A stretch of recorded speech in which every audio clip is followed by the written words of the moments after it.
Ապրիլի առաջին օրերից Բաղանիսի տղամարդիկ 81 հոգանոց կամավորական վաշտ են կազմել եւ անցել գիշերային հերթապահության։ Գյուղ մտնող ճանապարհները, արահետները, ձորակները նրանց եւ սահմանին կանգնած զինծառայողների հսկողության տակ են։ Երկու քիչ են պահում։ Հնարավոր դիվերսիոն մերթափանցման հատվածն են։ Կարելի է այդպես ասել, որ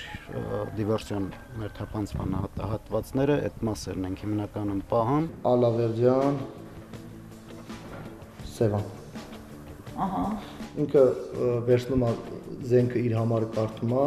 եւ այստեղ պահոնակների թիվը 4 մագազին։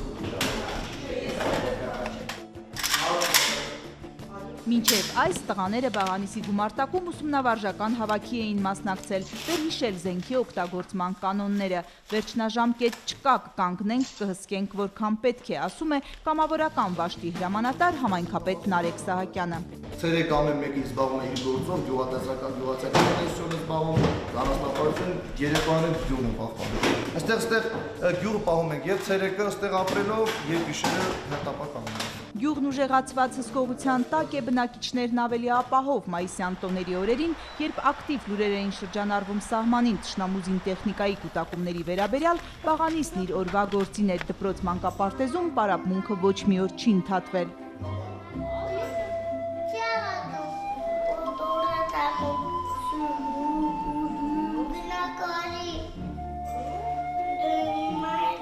Այն ընկալումն է, որ եթե մեկ ընտանիքը հանեց, ասենք մյուսները մեկ մյուսին կան, ես անձամբ իմ ընտանիքը զուտ ցուցադրական կամ մեկին օրինակ ծառայելով իմ ընտանիքը չեմ անել։ Գյուղապետն ապահով Թալինից հարս է բերել կրակոտ Բաղանիս, որդին Արամը արդեն 7 ամսական է, հայրիկի բոլոր բաղանիսցիների հետ տեղում են։